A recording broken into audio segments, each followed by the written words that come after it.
Hello student, sorry, video was interrupted due to network problem. So because of this, second video is from the rest of the first part. Okay, so let's start. We are talking about extinct animal.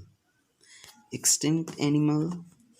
Some animals do not adapt in their changing surrounding, so they extinct as dinosaur, dodo, vulture, sparrow, crane, etc. वैसे animals जो बदलते वातावरण के according खुद को नहीं ढाल पाए, बदलते जो सराउंडिंग्स था, जो इन्वायरमेंट था, उसके हिसाब से नहीं बदल पाए खुद को, वो धीरे धीरे एक्सटिंक्ट हो गया, मतलब विलुप्त हो गया। जैसे डायनासोर, डोडो, वल्चर, स्पैरो, क्रेन और ऐसे बहुत सारे ऐसे जीव जंतु पक्षी हैं जो धीरे धीरे समय के साथ ख़त्म हो गए, जो विलुप्त हो गए, है ना। Okay, now comes to the next topic, adaptation on the basis of food habits. अब खाने के आधार पे, फूड के अकॉर्डिंग उनको अलग अलग पार्ट में बांटा गया है। वो खाने के अकॉर्डिंग कौन सा एनिमल कैसे अडॉप्ट करता है, हम उसके बारे में थोड़ा सा पढ़ेंगे, ठीक है। जैसे हम पहला होता है हर्बोरियस एनिमल, ठीक है। हर्बोरियस एनिमल किसे कहते हैं? Animals that eat plants product are called herbivorous, as cow, buffalo, goat, camel etcetera. जैसे वैसे एनिमल जो प्लांट्स के प्रोडक्ट खाते हैं, पत्तियाँ, घास फूस, फल, या फिर जो प्लांट्स के प्रोडक्ट खाते हैं, वो हर्बोरियस एनिमल कहलाते हैं। जैसे हमारे आसपास हम लोग देखते हैं, काऊ होते हैं, बफेलो होते हैं, गोट, कैमल्स, ये जितने भी हैं ये हर्बीवोरियस हैं, ठीक है। नाउ नेक्स्ट देखते हैं, दूसरा है carnivorous. Carnivorous animals that eat flesh of other animal are called carnivorous animal, as lion, tiger, wolf etcetera.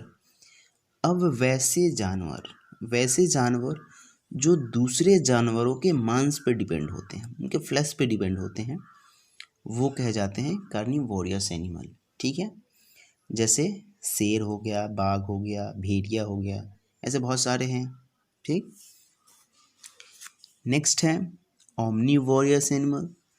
Animals that eat animals and plant both are called omnivorous. अब omnivorous वो होता है जो दोनों खाए, ठीक है भाई। वो प्लांट्स के पार्ट्स भी खा सकते हैं और वो फ्लेश भी खा सकते हैं, ठीक है। तो उसे ओमनिवोरियस कहते हैं, जैसे क्रो, ह्यूमन, बियर एक्सेट्रा। अब हम बात करते हैं पैरासाइट्स की, ठीक है। पैरासाइट्स में अब ध्यान देंगे, these animals depend on other organisms for food. They live inside and on the body of other animals are host.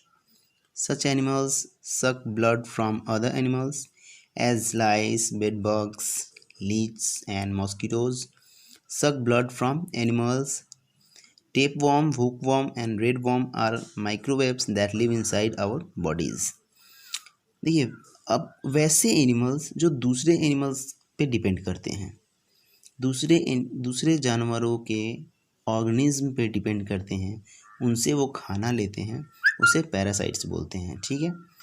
जैसे आप देखते होंगे, आप मच्छर को ले लीजिए, ये मच्छर हमारे ब्लड से को सक करता है, ब्लड से, या फिर हम लोगों ने बहुत सारे ऐसे, जैसे जोंक हो गया, ठीक है, टेपवर्म, हुकवर्म, ये दूसरे के बॉडी में रहते हैं और उससे अपना भोजन लेते हैं, ठीक है। ये पैरासाइट्स कहे जाते हैं। ये दूसरे जानवरों के शरीर में रह के उनसे ब्लड लेते हैं, तो अपना ये जो खाना है उससे प्राप्त करते हैं, इसलिए इन्हें पैरासाइट्स कहा जाता है, ठीक। नेक्स्ट है स्क्वेंजर। स्क्वेंजर में क्या है? Animals that eat flesh of dead animals and help to clean of environment are called scavenger as vulture, hawks, hyenas, crows, etc. अब देखिए कुछ ऐसा होता है जैसे बड़े जानवर कोई जानवर मर जाता है तो लोग उसे पब्लिकली फेंक देते हैं। उसके लिए कुछ ऐसे जानवर होते हैं जो मरे हुए जानवरों के मांस को खाते हैं और हमारे इन्वायरमेंट को क्लीन करते हैं, ठीक है, उसे हम स्कैवेंजर कहते हैं। अब आप कहेंगे कि कोई मीट खा के क्लीन कैसे कर सकता है हमारा इन्वायरमेंट। तो देखिए हम जब कोई जानवर मरता है तो उसे लोग पब्लिकली कहीं फेंक देते हैं, वो धीरे धीरे सड़ जाता है, उसमें कीड़े लगते हैं जो बहुत ही गंदा स्मेल और बहुत सारी की बीमारियां को फैलाता है। लेकिन जो वल्चर्स थे, गिद्ध, जो कि अब लगभग विलुप्त होने के कगार पे हैं, हॉक्स हैं, हाइनाज हैं, ये झुंड में आते हैं और उस मरे हुए जानवर के फ्लैश को, मांस को खा जाते हैं और वहाँ के इन्वायरमेंट को वो क्लीन करते हैं, ठीक है। ये हमारे लिए बहुत यूज़फुल होते हैं। लेकिन इसमें से ये दुर्भाग्य की बात है कि इसमें से बहुत से जानवर अब धीरे धीरे विलुप्त हो रहे हैं, ठीक है। तो ठीक है, मैंने आप लोगों के लिए ये 5 क्वेश्चंस बनाए हैं होमवर्क में। आपको इसे नोट करना है, आप इसे ध्यान से देखेंगे।